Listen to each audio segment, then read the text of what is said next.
Gani fɛn min ye courant a bɛ sɔrɔ sigicogo 5 fiɲɛ a bɛ courant di ji a bɛ courant di Gani tile bɛ courant di dugukolo bɛ courant di o kuma na biomasse yɛrɛ fana bɛ courant di Boubou m'appelle. Ah, tiens, ame science économie. Gani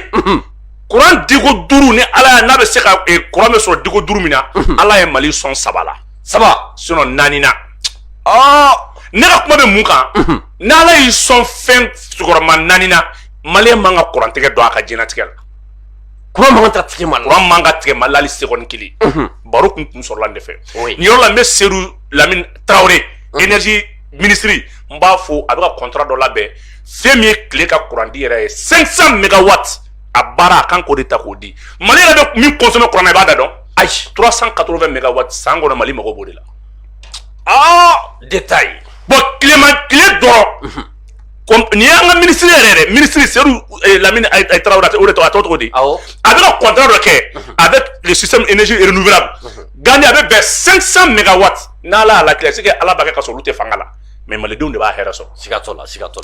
Gani ala y'an sɔn nin fɛn dama min na n'o ye fiɲɛ ka courant di ye fiɲɛ bɛ Mali la ala y'an sɔn tile ka courant dili min kɛ tile barika ka bon Mali la ala y'an sɔn ji fana ka dili mun na o fana bɛ yan mais Mali bɛ ji ka courant dili de kan ji bɛ courant min di an b'o de kan mais o de y'a kɛ tilema o tilema délestage bɛ kɛ hadamadenw bɛ bila degun na parce que ji fanga bɛ jigin tribune minnu bɛ yen n'o ye o ye barrage ye olu minnu bɛ munumunu n'i ye jateminɛ kɛ Mali bɛ to nin système kan mun na parce que olu de bɛ dun courant ko la nin na parce que ni ji jiginna wari bɛ don taji la groupe la donc o groupe wari o marché n'o fɛnw maaw b'o de tila u ni ɲɔgɔn cɛ o de y'a to jamana tɛ sɔn ka galabu kɛnɛ kɛ ka taa sira wɛrɛ kan an bɛ to système kɔrɔ in na a filanan ye mun ye centrale minnu kan ka kɛ ka bayɛlɛma kɛ Faransi ninnu kɛlen bɛ k'i bolo di an ka o la parce que depuis 1960 olu bɛ balo ji ka courant dɔrɔn d'an ma parce que fɛn wɛrɛ min bɛ courant da an ma n'o ye waati ni dugujukɔrɔ kow ni ko caman ye olu mago b'o la ka a baara k'u fɛ yen n'o o ye uranium yɛrɛ belebele ye donc ale tɛ sɔn an ka nord exploiter ka baara kɛ ne ko courant bɛ feere a bɛ kɛ cogo di Gani tile bɛ feere a bɛ kɛ cogo di u b'a fɔ fɛn dɔ de ma ko panneau voltaïque o de ye panneau ye ale dilanna nin y'a san 100 damadɔ ye Gani n'i y'a sigi a bɛ ala minɛ ka tile de kalaya minɛ ale b'o de ta a b'o de sama k'o mara Boubou m'appelle i y'a faamuya Gani n'a ye tile kalaya minɛ k'o mara a bɛ o panneau de tɔgɔ panneau voltaïque photovoltaïque tu m'excuses o panneau photovoltaïque ale de bɛ tile kalaya minɛ a b'a mara Gani dugu 5 de b'anw nɔfɛ n ye Canada fɔ mais a ka ca ni Canada ye détail di Gani Australie Suisse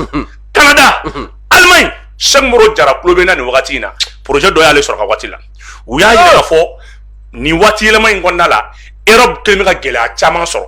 a gɛlɛya fɔlɔfɔlɔ ye mun ye Europe dennen don Russie la ni gaz ye a dennen don Russie la ni fɛn misɛnnin caman ye bon bi Russie ni Europe bɛ ka fɔ ɲɔgɔn kɔ n'u m'u ka industrie taabolo falen n'u m'a bɔ gaz la ka kɛ waati yɛlɛma ye a bɛ jouer quoi c'est la raison pour laquelle u bɛ contrat caman tiɲɛ ni Afrique dugu caman ye i n'a fɔ Namibie n'a ɲɔgɔnnaw o sanfɛ de la dugu minnu bɛ yen n'olu ka industrie baara bɔ i n'a fɔ o kuma na Canada n'a ɲɔgɔnnaw i n'a fɔ Australie n'a ɲɔgɔnnaw hali n'a y'a sɔrɔ a dɔnniya b'u la ala m'u sɔn a tile la u b'a kɛ cogo di an b'a fɔ min ma ko centrale photovoltaïque u bɛ fɛ k'o de sigi mais walasa a ka sigi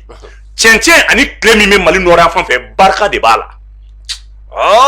Gani n'u y'a sigi u b'a sigi jusqu'à 10 km tiɲɛ kɛnɛ o 10 km o ye lɔ ye o tuma na jusqu'à 5 km de large 10 km de long u bɛ se ka a min sigi o kan o bɛ dɔ ta ka dɔ to Mali la yan nka a bɛ feere cogo di sigili o y'a dama contrat ye an b'o wari sɔrɔ u bɛ panneau photovoltaïque min sigi u bɛ courant min mana sama n'o sɔrɔla en électron an b'o évaluer ça fait n'u ye tile hakɛ min sama tile chaleur hakɛ min sama ka jigin o mana bɛn min ma an b'o discuter parce que olu mago bɛ tile de la tile bɛ feere merci hali détail de bɛ ka donc na ala ye dugukolo d'i ma fɛn min mana jigin ka dugukolo kan o y'i ta de ye o n'o tɛ tile ye kelen de mais maliyɛnw k'a dɔn ani an lamɛnbaaw an bɛ to ka kuma dɔ fɔ an ka bamanankan na ko karisa i kɛ tile bɛɛ la dɛ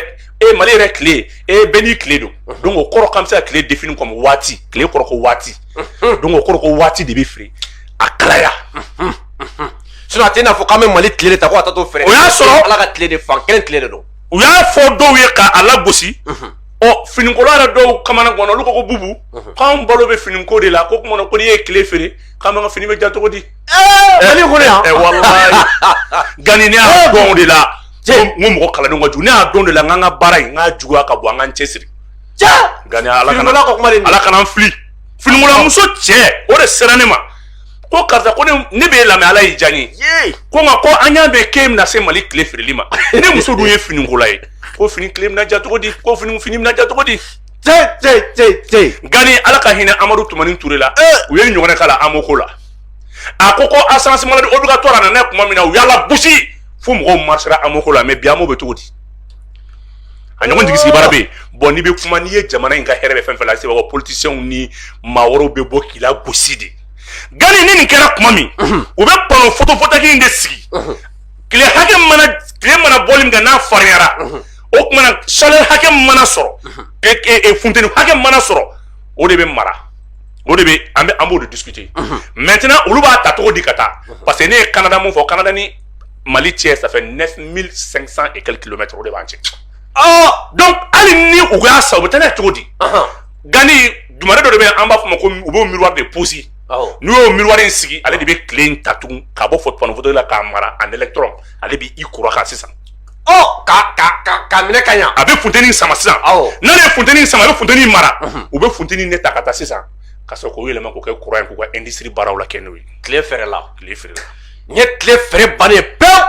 Mali tile fɛrɛlen de filɛ nin ye ka ban pewu Gani o kɔrɔ don o don an b'a fɔ tile y'an sɛgɛn tile y'an tɔɔrɔ tile bɛ se ka sumaya lase anw ma barisa a bɛ se ka climaw bɛ marché la fɛn caman bɛ marché la tile bɛ se ka kɛ sababu ye n'an ye nin baara in fana kɛ Gani nin bɛ kɛ sababu ye ka tila ka 500 et quelques milliards de fara anw ka valeur ajoutée kan bolola baarakɛla minnu bɛ baara kɛ ni courant ye olu bɛ courant sɔrɔ ka ɲa fɛn min ye tailleur ye k'a fɔ k'a bɛ siran ka fini min na a bɛ courant sɔrɔ ka ɲa soudeur bɛ se ka baara ka ɲa menuisier bɛ se ka baara ka ɲa Gani i bɛ duguba kɔnɔna na n tɛ taa burusi kɔnɔna la i bɛ taa sɔrɔ hali ni marché bɛ mɔgɔ bolo a bɛ siran courant yɛrɛ dépense ani courant gɛlɛya ɲɛ Bubu i ka kuma latigɛ tɛ diɲɛ fan o fan tile fanga ka bɔ jamana min kan ani tile fanga ma bɔ jamana min kan u baaraw tɛ kɛlɛ Mali dɔrɔn kɔnɔ Sikaso filɛ nin ye bɛɛ lajɛlen b'a dɔn Sikaso tile fanga ma bɔ yen kosɛbɛ sɛnɛkɛfɛnw mun bɛ ɲa Sikaso yiridenw mun bɛ ɲa Sikaso bɛɛ lajɛlen b'a dɔn n'i ye Mali yɔrɔw ta ka jateminɛ i n'a fɔ Kayi ka taa bila Kida ninnu na tile fanga ka bɔ yɔrɔ min na ani Sikaso tile fanga ma bɔ yɔrɔ min na u ka minɛnw u ka sɛnɛkɛfɛnw u différence u sɔrɔ u tɛ kɛlɛ bɛɛ lajɛlen b'a dɔn ko bɛɛ ye tile nafa dɔ ye Gani n bɛna min f'i ɲɛna ni Mali ma bɔ système kɔrɔ kɔnɔ an bɛ hɛrɛ mun ɲini a sɔrɔ ka go système kɔrɔ mais exemple kelen di ma Mali sɛnɛ dɔrɔn n'a fɔra ko Mali sɛnɛ bɛ dan samiya de la système bɛ yen i bɛ se ka sɛnɛ kɛ Mali mago tɛ samiya la tilema ani samiya sɛnɛ bɛ kɛ n b'o d'i ma ni sumansi kelen n b'a dɔn an bɛna a tɔ développer don wɛrɛ mais bi tɛ u b'a fɔ de ma ko Renerica ale sumansi tɔgɔ ko Renerica Modibo Sidibe kun nana n'a ye 2019 au New Race Africa initiative yiri wagati ale b'a fɔ de ma ko Gerika Malo le grand Modibo Sidibe man bɛ n'a fɔ don don an bɛ sɛmuru ma cɛbaw tɛmɛna man bɛ n'a fɔ don ne tɛ maa ye ko n bɛ mɔgɔ ka ɲuman dogo donc Gani k'a f'i ye fɛn min ye sɛnɛ yɛrɛ dɔrɔn bolo ma an ka sɛnɛ bɛ se ka den waati bɛɛ la samiya ta tilema ta fonɛnɛ ta a bɛ se waati bɛ se ka kɛ bɛɛ ye kuma tɛ ka taa se anw ka fɛn min ye kuranko ma a man ka den ji dɔrɔn na ne ka baro kun bɛ nin de kun kan mais n bɛ yafa deli maa o maa n'a ma faamu ka ɲa u ka yafa ma minnu y'a fɔ ka tiɲɛ u ka yafa ma Gani ni ma n'i sigi mɔgɔw ɲɛkɔrɔ plateau kan ka kuma ne bolo n'i ka du kun kuma don mɔgɔ t'a da don a la donc ka yafa deli lamɛnbaa bɛɛ fɛ ne ka hakilina kun ye nin de Gani ni instruction de kun bɛ n bolo k'a di Bubu sani an ka se an ka thème filanan ma n bɛ mɔgɔw dɔ scientifique baw dɔn minnu ye n wele u ye an tanu ka an barikada dɔw bɛ Mali kɔnɔ dɔw bɛ Canada u ko tile feereli ko kuma min fɔra ko n ka émission spéciale la sigi ko olu labɛnnen don ko ka détail bɛɛ lajɛlen di n'a fɔra ko tile bɛ fɛrɛ k'a ma fɔ ko Mali tile bɛ taa ka taga n'a ye nka Bubu kuma mun fɔra réseau sanfɛ jamakulu 3 ɲɔgɔnna de bɛ yen mun tun bɛ ka kuma in interpréter réseau sanfɛ jamakulu fɔlɔ o ye an kanubagaw ye o ye jamana kanubagaw ye kumakan fɔra tiɲɛ yɛrɛ la olu m'a faamu olu b'a fɛ k'a faamu u n'a ka kan fana parce que olu ye an kanubagaw ye o émission kanubagaw ye olu b'a fɛ jamana bɛ dingɛ min kɔnɔ bi jamana ka bɔ c'est ça chaque fois ni émission dɔ ni émission tɛ ni kuma fɔra olu ma min faamu o bɛ an wele an ka ɲɛfɔli kɛ olu ye o ye jamakulu fɔlɔfɔlɔ ye jamakulu filanan o ye intellectuel ye olu b'a ye kumakan min fɔra a kun tɛ ko ka tile fɛrɛ dɛ olu b'a dɔn tile bɛ nafa min di o nafa in ne bɛ se ka fɛrɛ. Merci. N'i ye fɛn dɔ fɛngɛ k'a fɔ ko n bɛ fɛn boisson dilan tile la so an ka sumansiw bɛ ɲa yɔrɔ min na yen f'a ka kɛ tile de ye ni baara min kɛra o tile la a bɛ d'i ma yɔrɔ de la yɔrɔ min tile fanga ka bon i b'i ka baara kɛ o tile de la i b'o sumansi i b'o nafa de bɔ i bɛ taa n'o nafa de ye o ye tile de fɛrɛli ma olu ye intellectuel ye olu b'a dɔn nka olu ka lagosi kun ye mun ye Gani ni Bubu u bɛ ka sigi u bɛ ka kuma bi jamana kɔnɔden fanba bɛ ka ninnu de lamɛn jamana kɔnɔden fanba bɛ ka émission de lamɛn émission nafa ka bon kosɛbɛ mɔgɔ caman bɛ n'o olu kumana ni Gani ni Bubu nana n'olu sigira ka kuma i ka kumakan bɛ se ka lagosi donc bi kuma mana bɔ ninnu da an y'a ye jamana kɔnɔden fanba ma kumakan min faamu an fana bɛ an bila bin na olu ye intellectuel an fana b'an bila bin na ka fɔ c'est impossible donc olu b'a essayer ka adamaden tɔw mun m'a faamuya ka essayer k'olu pousser ka taga n'olu ye olu ye intellectuel ye dɔw bɛ yen tiɲɛ yɛrɛ yɛrɛ la olu bolo kumakan fɔra contexte min kɔnɔ an tun tɛ émission thème tun tɛ tile ko ye an y'an to émission de kɔnɔna la tile ko an nana ka na fɔ olu ko ko mais ko mun na ko Bubu ye nin fɔ k'a m'a détaillé olu m'a dɔn kuma in an tun ma segin a kama an y'an to kuma de la dɔrɔn ka se ka tile ko kuma nana ka na ba de la ni jamakulu saba in de bɛ yen nka ne ye min faamu ni jamakulu saba bɛ yen an kanubagabaw de parce que i tɛ se ka nin analyse kɛ n'i t'a tigilamɔgɔ lamɛn mɔgɔ min b'a ka baara bila an ka émission bɛ daminɛ cɛkɔrɔba b'u ka baara bila musokɔrɔba b'u ka baara bila denmisɛnninw b'u ka baara bila ka an lamɛn ni fɛn fɔra fɛn min n'u m'a faamu a ka kan u k'an wele an ka se ka ɲɛfɔli k'u ye o y'u ka droit ye mun bɛ an fɛ mun tɛ an fɛ ne bolo a bɛɛ ye an kanubagaw ye a bɛɛ ye an fɛbagaw ye n b'u bɛɛ lajɛlen fo u ka ŋaninkɛ ɲuman la parce que a kɛra sababu ye mɔgɔ caman sigira ka émission kɔnɔ bi ko tile ko kuma bɛ na fɔ dɔw tun tɛ émission in dɔn espace de vérité dɔn olu nana ka n'a dɔn Bubu n b'i fo k'i barikada ka sabu k'i ka cɛsiri ni an bɔra o yɔrɔ la Bubu an bɛ avancer son excellence colonel Assimi Goïta le libérateur de l'Afrique les repères de l'Afrique la boussole de l'Afrique a ye wulikajɔ min kɛ jamana kɔnɔden bɛɛ y'a ye bi a bɛ Mali jamana marabaya la bi ye a san 1 dafara sisan ni an b'a fɔ la rectification de la transition rectification kɔfɛ Bubu a san 1 dafara analyse jumɛn de b'i bolo Bubu san 1 a ɲana ou a ma ɲa Gani ka ɲininkali ye ɲininkaliba ye wa a nafa ka bon wa ani jaabili ka kan n b'a f'i ɲɛna n ko a san 1 a bi bɛn o tuma na dɔw ka san 30 ma a bɛ bɛn dɔw ka san 10 ma a bɛ bɛn dɔw ka san 5 ma wa a bɛ bɛn dɔw yɛrɛ ka san 3 ma ni ye nin kuma fɔ nin fana bɛna baiser kɛlɛ ni ka damana n bɛna min f'i ɲɛna a bɛ baiser kɛlɛ a tɛ baiser kɛlɛ ne sigi kun tɛ baiser ye mais n b'a f'i ɲɛna hadamaden ɲuman kɛbaga a ka fo dɔw ka san 30 san 1 Assimi ye armée kɛ les 100 puissances militaires Mali armée b'o kɔnɔ armée 100 bɛ diɲɛ kɔnɔ ni puissance militaire don Mali b'o kɔnɔna la san 1 Assimi ye armée bila farafinna yɛrɛ kɔnɔ les 20 puissances militaires Mali b'o kɔnɔ Afrique bɛɛ san 1 Assimi ye armée bila farafinna woroduguyan fan fɛ les 3 puissances militaires Mali b'o kɔnɔ wagati min na dugu tɔw b'u ka défense sous-traité i n'a fɔ Niger n'a ɲɔgɔnnaw Niger tun bɛ Mali ɲɛ o puissance militaire la classement na wayi Niger tun bɛ Mali ɲɛ an tun binna dɛ grâce à Assimi est-ce que b'a kalama an tɛmɛna Niger la an ni dugu jumɛn b'an da ɲɔgɔn ma bi Ghana Assimi ka Ghana de bɛ deuxième position na Gani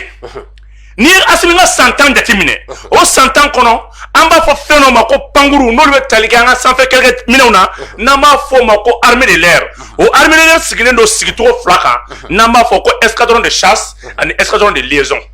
Bubu ma belle Gani escadron de liaison kɔrɔ ye di o de ye pankuru ye mun bɛ dumuniw bunahadamadenw kɛlɛkɛcɛw kɛlɛkɛminɛnw gɛlɛya bɛ yɔrɔ mun na k'u ta ka t'u yari hélico b'o la avion ba wɛrɛw b'o la bi an ka gakɔrɔla falen don tɛntɛntɛn a fɔ kuma tɛ yen kuma tɛ yen Gani escadron 2 kɔrɔ ye di an b'a fɔ o ma ko escadron de chasse aw de ye kɛlɛkɛ avion baw ye Gani n'i y'o ta k'a lajɛ bi i t'i miiri kɛlɛkɛ avion sugu si ma min t'anw bolo n bɛ misali d'i ma n'i y'a ta avion fitinin kunda n'an b'a fɔ o ma k'a fɔ minnu ye avion fitinin ye i n'a fɔ o kumana fɛn min ye A29 Super Tucano ye n'o ye fabrication brésilienne ye olu ye avion denninw ye mun bɛ se ka don forêt kɔnɔna la ka taa jugu ɲini ou bien ka don kuluwo kɔnɔ ka taa jugu ɲini ou bien ka taa yɔrɔ la yɔrɔ min n'a ka dɔgɔ nka a gosilikɛ nɔ ka jugu o b'anw bolo o kɔrɔ n'i donna yɔrɔ dɔ la n'an m'i faamuya ni hélico kama ma se ka don i bɛ don yen hali ni hélico ma se ka don kuluwo la i bɛ se k'i to kanama k'a tigi gosi A29 Super Tucano ale bɛ se ka don yen Gani dɔ fana b'an bolo n'an b'a fɔ o ma ko les MI o MI ninnu filɛ nin ye ale façon fila de bɛ Mali bolo fɔlɔ o ye MI 171 ye Gandhi ale filɛ panel fila de b'ale la roquette exécutive fila b'a la Gandhi port missile fana b'ale la ale ka avantage yɛrɛ ye mun ye ale ye hélico ye hélico mun n'a bɛ se ka gosili kɛ a 35 km a bɛ cible ta yan'a ka boli ka na a bɛ se ka jugu ye baara dɔ kɛ yan'u ka taa ale bɛ boli ka na appui di Gandhi n'i y'a jɔ sankolo la a bɛ se k'i jɔlen to a jɔko nɔnɔma na Gandhi k'i ku sirilen to a la k'a kama yɛrɛ Gandhi bombe bɛ ka bɔ cogo min na i b'a ye k'a fɔ kisɛ bɛ bɔ ten a b'a la ka bombe fili cogo min a bɛ kisɛ fana fili ten Gandhi a ka avantage filanan ye mun ye n'ale bɛ kɔ k'a bɛ munumunu a tɛ taa tour cɛ dɛ a b'i jɔlen to a nɔ la k'i kɔ dɔ ten kɔrɔ ka jugu natɔ fana kunbɛn sur place a ka avantage sabanan ye mun ye Gandhi a bɛ 37 personnes de ta cɛ 37 o kɔrɔ n'a bɛ se ka taa intervention dɔ la tuma min na a bɛ ka buntɛli kɛ ka ennemi la dissuader o y'a sɔrɔ cɛw bɛ ka digi jugu ma pour que ka taa détachement bɛ se ka jigin pour que ka taa aw tɔw neutraliser o y'a sɔrɔ ale yɛrɛ bɛ baara la sanfɛ ale bɛ baara la sanfɛ tiɲɛ yɛrɛ la n'o bɔra yen Mali falen na Assimi nana ni avion wɛrɛ ye an b'a fɔ minnu ma ko Mi-24 peu a kɛ na fɔ n'i bɛ iPhone fɔ i b'a fɔ ko iPhone ko 13 X iPhone 12 Pro Max fɛn ninnu ale avion fana peu de la ma de y'ale Gandhi ale ka avantage ye mun ye sufɛ kɛlɛ ale b'o de dɔn n'a yɛlɛla sanfɛ a bɛ se ka yɛlɛ jusqu'à 20 000 pieds d'altitude o ye ka yɛlɛ ka tura kabanɔgɔ ni sankolo la Gandhi a bɛ yɛlɛ min kɛ n'a bɛ sanfɛ o ka jugu ni dugumata ye radar fana b'a la o radar in bɛ kɛ sababu ye i b'a ye k'a fɔ brouillard électronique fana b'a la aw bɛ fɛn fɛn fɔ ale bɛ se k'i to sanfɛ k'a bɛɛ minɛ radar b'ale la Gandhi ale bɛ combat nocturne de dɔn a bɛ combat nocturne de dɔn i n'a fɔ fɛn wɛrɛ sufɛ kɛlɛ Gandhi n'a ye o kuma na an b'a fɔ min ma ko imagerie Doppler n'o o ye k'i to sanfɛ ka fɛn ta k'a fɛsɛfɛsɛ k'a bɔ ɲɔgɔn na Gandhi a b'o de kɛ ka buna hadamaden ta k'a lajɛ nin ye jɔn ye nin ye jɔn ye nin kan ka mun de kɛ n'an b'a fɔ ma ko reconnaissance faciale o b'ale fana la Gandhi n'ale y'o kɛ tuma min na i b'a k'a fɔ fɛn dɔ b'a la n'o y'a ka précision ye a dilanbagaw ko k'a ka erreur i b'o dɔn wa 1 millimètre près o de y'a ka erreur ye erreur de tir n'a ye fɛn bɔ n'a y'a jɛ o kɔrɔ k'a y'a jɛ ni 1 millimètre de ni ɲɛsini janya sani n'ale ye fɛn gosi bɛɛ k'a fɔ k'a y'a jɛ o ye ɲɛsini ɲɔgɔnna o ye ɲɛsini janya ye tiɲɛ Assimi n bɛ ka sanfɛfɛnw de f'i ɲɛna dɛ nin bɛ kɛ wura ye yan Gandhi ma jigin dɛ n bɛ sanfɛ de halisa i bɛ sanfɛ ninnu ayi ne ma jigin Gandhi a y'i to o la a nana ni mun ye a nana ni o kumana an b'a fɔ minnu ma ko dɔnniba Aïtar TPD Gandhi ale ni dɔnni dɔ bɛ yen an b'a fɔ ko Orlantis o dɔnni fila a nana n'o ye Gandhi o dɔnni ninnu mun de b'o olu la an b'a fɔ o de ma ko carte de son o de b'ale la o carte de son ye min ye ale dɔnni min to sanfɛ n'a ye fɛn fɛn ta a tablette b'i bolo duguma i bɛ k'a bɛɛ ye halisa i bɛ sanfɛ i bɛ sanfɛ Gandhi a bɛ heure 5 de kɛ o heure 5 kɔnɔna la a tɛmɛ o tɛmɛ a bɛ photo ta a bɛ kumakanw ta k'u fara ɲɔgɔn kan diɲɛ fantan ala ta kɔfɛ ale de kɛlen bɛ ka Mali surveiller bi hali n'i y'i kunteni labɔ a se ale b'i ye en tant que n'ale bɛ sanfɛ fɛn bɛ kɛ duguma a b'a bɛ ale ka avantage filanan fana ye mun ye Gandhi i bɛ se ka a téléguider automatisme b'a la i bɛ se k'i sigilen to k'a bila cible min ka di ye a b'a ta missile min b'ale la ale missile yɛrɛ fana ye missile an b'a fɔ o ma ko 9M11 Gandhi o 9M11 tɛ dɔwɛrɛ dɛ n'i y'ale gosi a ɲɛni ma Gandhi n'a taara a ka zone d'arrosage 200 mètres carrés n'a ye nima fɛn fɛn sɔrɔ o bɛɛ b'a da yiri buna hadamaden ka taa bila bigaw na ka taa bila est-ce que i b'a kalama hali so minnu kundama bɛ 3 mètres sanfɛ ala ni Assimi sababu o b'an bolo bi Gandhi n'o bɔra yen Mali fɛn min b'an bolo n'o bɛ lakɔlɔsili kɛ ni fɛn bɛɛ ye jamana kun fɔ kun k'i to dugu duuru Mali kɔfɛ k'a dɔn dugu duuru Mali kɔfɛ k'a dɔn ale ka yeta chaque 1 heure de temps ale bɛ 8000 kilomètres de ye bonya ka di dɛ voilà nin bɛɛ nana rectification kɔfɛ de o de ye an ka radar dernière génération minnu nana o de y'ale Gandhi ale bɛ yeli kɛ fin de la ale 5 de bɛ Mali bolo o de y'a kɛ fɛn bɛ fɔ Niger an b'a mɛn fɛn bɛ ka fɔ Tchad an b'a mɛn fɛn bɛ ka fɔ Libye an b'a mɛn fɛn bɛ ka fɔ o kumana Nigeria an b'a mɛn parce que 8000 kilomètres o bɛ Niger kɔfɛ o bɛ Nigeria kɛrɛfɛla la o bɛ taa fɔ Tchad o bɛ tɛmɛ fɔ Ban Azawad o y'a kelen o 5 de b'an bolo. c'est à dire mouvement fɛn bɛ passer nin yɔrɔ na mouvement fɛn i bɛ sigilen to c'est à dire kan kɔnɔ n'i y'ale jateminɛ kɔsa in na o de y'a kɛ renfort min tun bɛ ka bɔ o kumana fɛn min ye Libi u kun t'a dɔn ka mɔgɔ minnu bɛ kɛlɛ la Libi u y'o la rentrer ka na n'olu ye olu nana ni Tilaberi ye u donna Tilaberi kuma min na ka Niger franchi k'i kunda k'u bɛ fɛ ka na don ni Burukina k'a fɔ k'u bɛ bɔ Burukina attaquer u tɛmɛtɔ Mali y'u jigin sira la o da to burnabew nana Mali fe kana Mali kuma ɲɔgɔnya kuma caman olu bɛ bin kɛlɛ kɔnɔ Mali de bɛna en appui sali bubu ne ma nin faamu e b'a fɛ ka fɔ ni min bɛ an bolo ni an sigilen don an ka kan kɔnɔna la k'a fɔ ko terroriste bɛ k'i labɛn jamana dɔ o b'a fɛ ka don Mali kɔnɔ dɔw b'a fɛ ka Alger traverser ka don Mali kɔnɔ dɔw b'a fɛ ka Burkina traverser ka don Mali kɔnɔ dɔw b'a fɛ ka Niger traverser ka don Mali kɔnɔ donc cela veut dire que an tɛ jɔrɔ nin si la a b'a natɔ la depuis bɛ ka bɔ Burkina dɔrɔn a b'a dɔn k'a fɔ ninnu b'a fɛ ka na yan Gani bala kunbɛ ka fisa ni bana furakɛ ye ale b'i kunbɛn depuis i bɛ ka fara ɲɔgɔn kan dɔrɔn a b'a dɔn merci n'a y'o kɛ a bɛ se ka fɛn ba kelen de ɲini k'a ye ɲɔgɔn fɛ fɛn ba kelen a b'a bɛɛ ɲini k'a ye ɲɔgɔn fɛ n'a ye fɛn ba kelen Gani a bɛ ba kelen in tila sigiyɔrɔma 8 an b'a fɔ 1000 objets répartis en 8 catégories Gani n'a y'u bɛɛ fara ɲɔgɔn fɛ a bɛ sɔrɔ k'a signal di drone kan ka min gosi a b'o fɔ ye Kamasa kan ka min gosi a b'o fɔ ye min kan ka min gosi a b'o fɔ ye ni radar ninnu mun na n ye nin armée de l'air fɔ ɲɔgɔn fɛ parce que radar lilen don armée de l'air de la olu bɛ ɲɔgɔn na ale ni transmission olu bɛɛ ye armée ka kɛlɛbolo fara kelen an b'olu fɔ ɲɔgɔn fɛ fo bɛɛ ka dɔn halisa an bɛ sanfɛ de an ma se duguma Gani n bɛ ka jigin sisan nin ye jigin an bɛ sanfɛ de halisa Gani n b'a la ka jigin sanfɛ minɛn ninnu kɔ olu min san olu de bɛ ka fɔ Gani n bɛ ka jigin nin ye n jigintɔ de ye sisan nin ye n jigintɔ de ye Gani Gani ne jiginna n bɛ taa se yɔrɔ jumɛn an b'a fɔ o de ma ko infanterie n'o o ye dugumala yɛrɛ dafalen Asimi Maliki Jaw ale ni o kumana Modibo Kone olu ye nin de kalan mun bɛ sanfɛ waati min na o ye Colonel Wage ka kalantaw ye Wage de bɛ ninnu dɔn Wage de bɛ ninnu dɔn sanfɛ minɛn ninnu jeune pilote Wage b'a maîtriser simila ye Wage de bɛ se i bɛ se ka Wage de bɛ migi minɛ ka manœuvre la mɔgɔ tɛ armée kɔnɔ min bɛ Wage ka manœuvre la n'a ye migi minɛ k'a kale ɲɛ na i bɛ ko kɔnɔden Colonel Major Ismail Wage bisimilayi farakamlenin na kana filɛ kulonkɛ la ta bilahi a bɛ fɛn min dɔn o de ye pankuru ye a b'o maîtriser kojugu a kelen Wage bɛ se est ce que b'a kalama fɛn min ye MiG 21 migi ninnu ye a bɛ se ka migi ta a kelen ka taa est ce que b'a kalama cɛ 100 fila ka baara min a b'a ban 1 heure de temps ka segin ka sigi à la base k'i sigi dɔrɔn ka migi dɔrɔn ka yɛlɛ a yɛrɛ ma maa bɛɛ b'a fɔ a bɛ f'i ma ko Wage taara mission na o y'a sɔrɔ Wage taara appui di terrain kan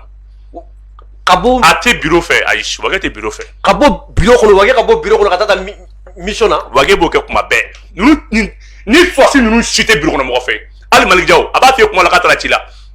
o kuma so a taara appui di terrain non bubu an bɛ sunɔgɔ bi Gani ni an jiginna dugu ma an ka jigin Asimi mina waati min na o y'a sɔrɔ armée de terre tun ye 23 régiments ye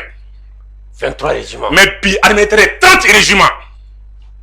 a détaillé véhicule blindé Kamazak o 750 fɛn min ye véhicule marque Typhon B7 B8 olu ye blindé pneu mun b'u la gomme de don n'a y'i jɔ mini sanfɛ a bɛ mini pɛtɛ ka jigin de Gani o min b'an bolo 770 kɔfɛ tun 600 farala o fana kan Gani o ye 1000 ani dɔɔni ye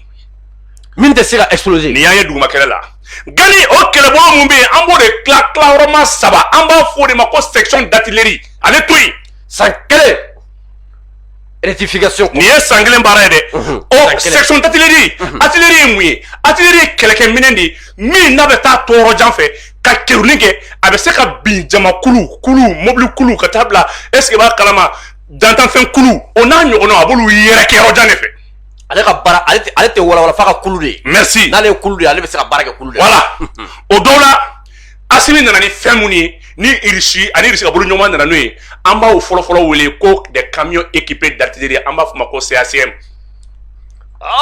Gani o camion ninnu filɛ nin ye o camion dɔ de bɛ min ka farin n'a dusu ka bon an b'a fɔ o de ma ko BM21 ni Irisiw b'a fɔ ma ko Bolivia Marsanda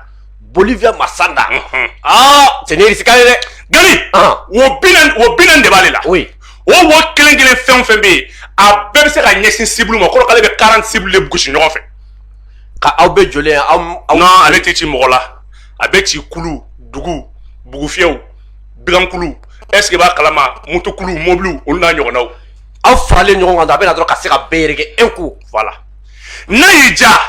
ale 40 canons i b'a ɲɛsin cible kelen ma i b'a programmer k'a fil lajigin n'i y'a jɔ i b'a fɔ 40 cible a bɛ taa bin a 40 bɛɛ bɛ taa bin yɔrɔ kelen kan n'a y'i ja i b'a bɛɛ tila ka kɛ o kumana sigiyɔrɔma 40 tun a bɛ taa kelen kelen bɛɛ taa sigiyɔrɔ la an b'a fɔ o de ma ko BM21 un an de la ale de ye Tanjo kulu terroriste donnen kuma min na MINUSMA tun bɛ entraînement kɛ kulu min duguma la ni dɛngɛ yera a kɔrɔ ni moto camion 10 tonnes fa sigiyɔrɔma 4 yera a kɔnɔ ni carburant tun b'a kɔnɔ ni malo tɔni 20 yera a kɔnɔ o kuluwo in kɔnɔna la ale BM21 nana i jɔ k'i kɔ don o bi 6 ka kulu yuruku ka jigin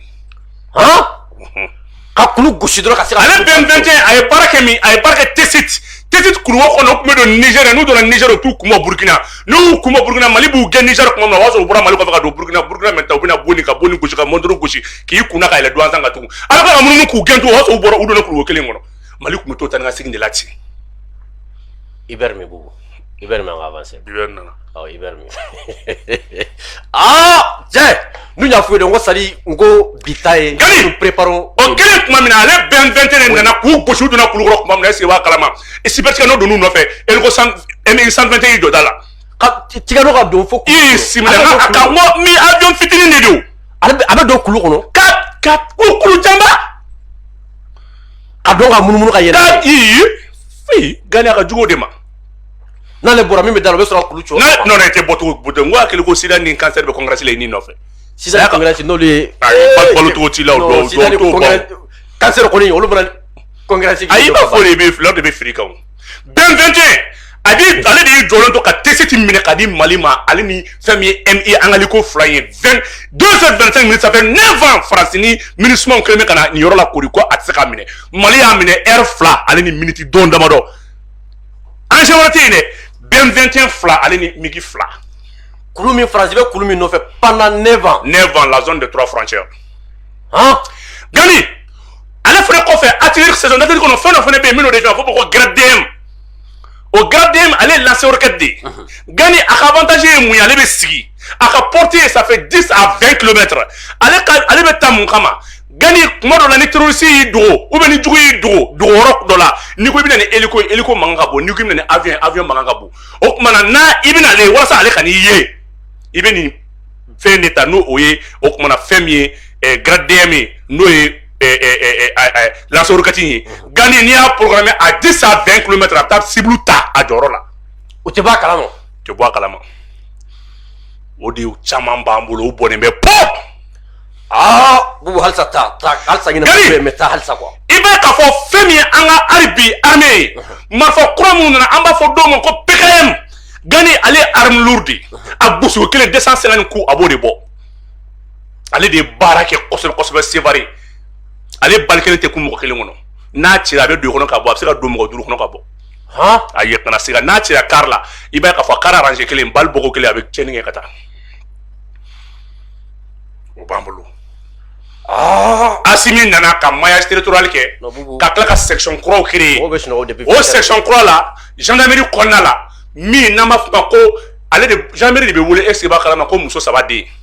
gendarmerie a bɛ fɔ o ma ko muso 3 den muso fɔlɔ o ye ministre de la défense ye ni kɛlɛ bɛ sen na gendarme de bɛ taa reconnaissance kɛ i ɲɛ bɛ nin baara fɛn fɛn na terrain sanfɛ ka jugu ka position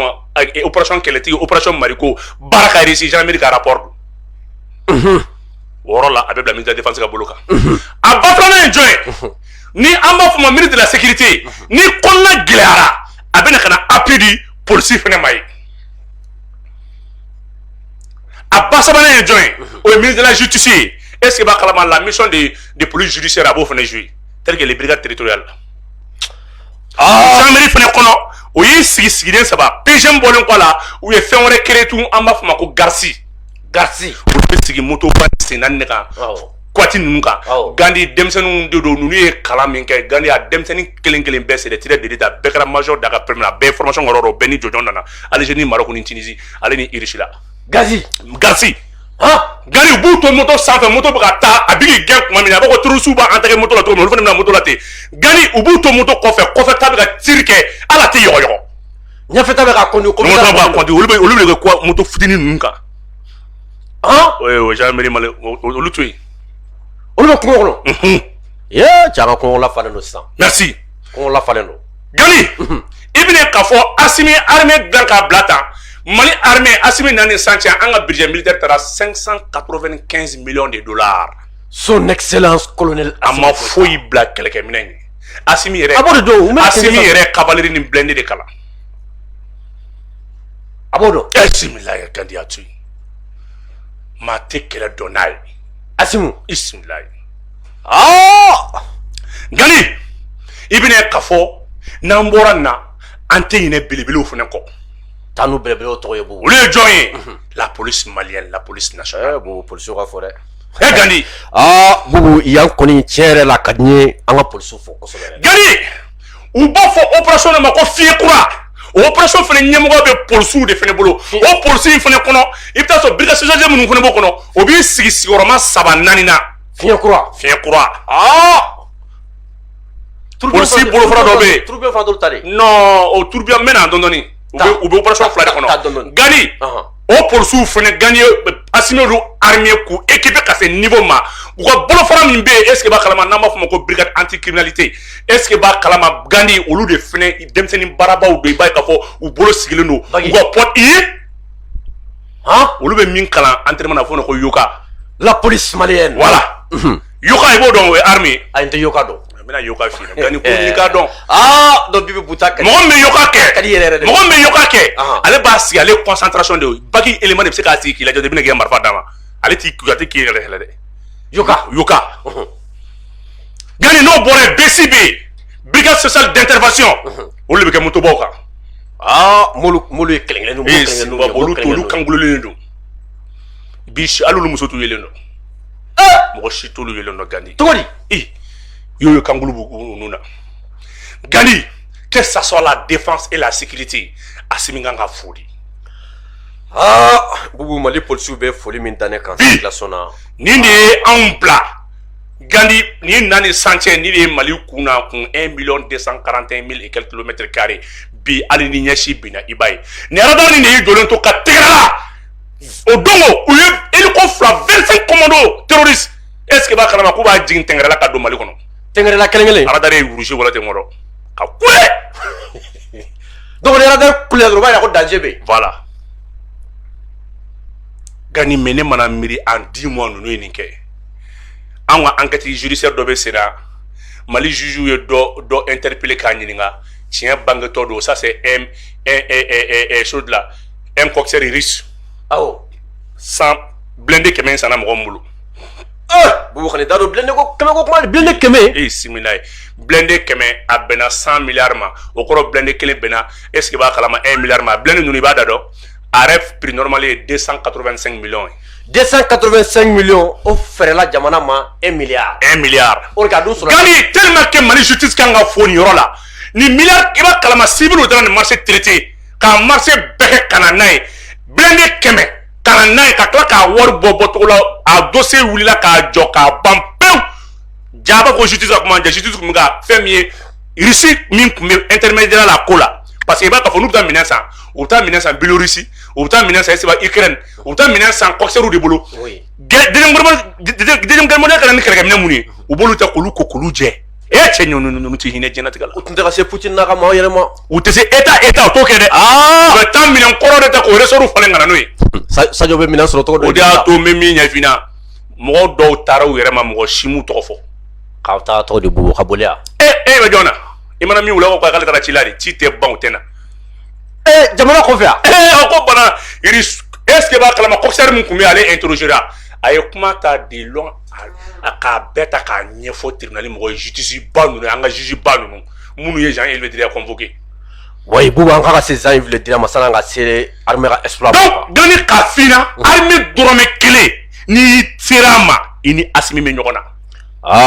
Boubou mɔgɔ bɛ se k'a fɔ Assimi ka bila sur le plan de la défense et de la sécurité impeccable. Gandhi Assimi ma da o ma Assimi ye décret ta ko sumankisɛ foyi tɛ bɔ san wɛrɛ Mali excédent de kɛ ɲina Mali kun bɛ ka tonne million seegin de kɔnɔ mais Mali taara fo tonne million kɛmɛ kɔnɔ million 9 ani tila tonne million 9 ani tila. k'a ko fonctionnaire fictif ninnu fana bɛ yen. Gandhi ko sumankisɛ dɔrɔmɛ kelen k'a tɛ bɔ. a tɛ bɔ jamana kɔnɔ. sumankisɛ kelen tɛ bɔ. kɔngɔ banna san wɛrɛ n bɛ mun ɲɛfina Gandhi malo 50 ka ca sa. an bɛ malo kilo 50 ka ca. an bɛ malo kilo san 40. Assimi tila ka décret ta tugun fɛn min ye sogo ye Mali misi bɛ bɛn million 9 de ma. bigan misi dɔrɔn bɛ million 9 saga ma compter ba ma compter ɲaman ma compter. Gandhi a ye bigan abattoir 4 a y'o de décret ta k'o créer sogo kilo k'a kana tɛmɛ 220 kan Mali kɔnɔ. cɛ o de k'i daraka kɛ sogo ye. ayi k'i fana kɛ sogo ye k'i sɔrɔ fana. i bɛ sogo de bɔ ka biɲɛ ɲini. donc ka ba sogo ye. ni dumuni sigi kɛrɛfɛ ko biɲɛ bɛ min. cɛ Mali bɛ diya sa Mali bɛ diya wallahi. Kayikaw kun bɛ ka fɛn min ɲini n'a ka d'u ye ni diɲɛ fɛn bɛɛ ye n'o de ye nɛgɛsira ye n'o ye taama sira ye o gari min kun bɛ yen ale de kun bɛ gari 32 balo a kun bɛ tɛmɛ n'o de ye o gariw la cɛw de kun bɛ feere ka taa ka du balo muso de kun bɛ feere ka taa ka du balo n'i ye terrain jɔ a b'i kun k'i ye dabolo dɔw de jɔ bi terrain bɛna wuli kunkolo 5 o baara la tigɛ la kunkolo 3 kan ka di kunkolo 2 kan ka dilan ka bɔ min irisiw nana yɛrɛ ka ban mécanicien nana u y'a baara daminɛ ayi bubu irisiw Mali kɔnɔ ka o banna irisiw bɛ coopération militaire de la o banna ani irisiw ka coopération militaire o bɔra militaire la o taara i yɛrɛ sɔrɔ dɔ wɛrɛ la gari terrain kunkolo 5 o baara la tigɛra fɛn min ye miliyari 7 gouvernement yɛrɛ y'i bolo kun k'o bɔ nɛgɛsira min bɛ yen ka bɔ yan ka taa Kayi nɛgɛsira dɔw bɛ yen olu bɛna da ka bɔ yan ka taa Guinée ka tila ka bɔ yan ka taa Nouakchott Gandi i b'a ye k'a fɔ terrain min na kule babili 3 de bɛ yen pont 3 o baaraw nana u kan k'olu dilan joona joona mayina pont bolo a ka dugu i bɛna segin sisan mais bubu an bɛ ka segin fɛn dɔ la dɛ i bɛ ka taa waati la ka terrain kɔrɔ ninnu peinture ka na bubu kana kɛ zɛna ta ye dɛ n b'i ka kuma sɔn yɔrɔ dɔ la oui terrain kɔrɔ ko peinture ka na Gandi i bɛ lamɛn Gandi sabali kana saya ni sunɔgɔ da ɲɔgɔn ma i ye denmisɛnnin de ye i ka nin misali i bɛ jɔ ko 2 seli i ye erreur ba de kɛ bi jo ye saya ye Gandi 120,9 ne ko jɔn de n'a ka ministre taara i jɔ a ye ka malulukɛyɔrɔ silamɛ ba 30 ɲɛkɔrɔ ko n ye hectare 151 d'a ma ko ala y'a nɔgɔya a mɛ n ko dira a bɛ min Amadi a bɛ min ninnu y'anw bila dunun fɔlɔ yan ko 500 miliyari ka bɔ Chine ka na musokɔrɔba y'u dɔn fo dɔw den buruna b'u kɔ la ka taa de bɛ aéroport la fo sɛbɛnni kɔnɔ n y'an dɔn fo dɔw den buruna ka b'u kɔ ko miliyari nana dɔrɔmɛ 1 a ma ye tɛ kɛ n bɛ ka mun ɲɛ f'i ɲɛna ayi ala sijɛ layidu ni sijɛ tɛ kelen sa bugu bɛ hakɛ dɔ ɲini k'i fɛn fili la awɔ walayi ɲafari ma n b'a dɔn fili de y'i sɔrɔ Gandi sinon ka ani ninnu da tiɲɛ la ayi wa kana Asimi ni ninnu da ɲɔgɔn a kɛra fili mun a kɛra awɔ a n'o wala ne y'a dɔn fili de ye denmisɛnnin de fili de y'i sɔrɔ o ɲafari ma voilà donc k'a f'i ɲɛna Asimi ninnu bɛ dirisi waati min na u bɛ contrat sen na waati o y'a sɔrɔ mécanicien nana ka ban mécanicien min bɛ k'a ka an ka terrain sira ko ɲɛnabɔ terrain bɛna wuli sisan o banna nin y'a bannen Gandi i b'o o k'i bɔ yen carburant diɲɛ bɛ ka kule waati min na ko carburant ka gɛlɛn i ma Mali ta nɔgɔyalen waati min na u bɛ ka station bɔ ko gasoil litre ye nin ye ni mɔgɔ jugu b'a la ka wo ci ka fɛn kɛ Gandi o y'a sɔrɔ commerçant ni station jugu dɔw bɛ yen olu kɛlen bɛ ka gasoil mara u bɛ ka gasoil mara tellement que a ka di dɔw ye Mali tɔ ka dafiri wallahi gasoil bɛ e sɔrɔ ne ma Kivu kɔnɔ u bolo u ma sɔn k'a labɔ Gandi ne de taa ka taa n tɛna station tɔgɔ fɔ mais ni enquête wulila don o don n bɛ taa station tɔgɔ fɔ n nana mobili la ko gasoil banna n taara mun kana ni bouton ye a y'i tɔnɔ k'a kɛ n kun munna a tɛ kɛ mobilitigi kun non parce que a fɔra ko gasoil dɛsɛra olu yɛrɛ bolo ko nin ye gɛlɛya natɔ ye o yɔrɔnin bɛɛ la Asimi ninnu ye ese b'a kalama 4 millions de litres 2 millions o nana ka ban 52 citernes a citerne kelen kelen bɛɛ 48 000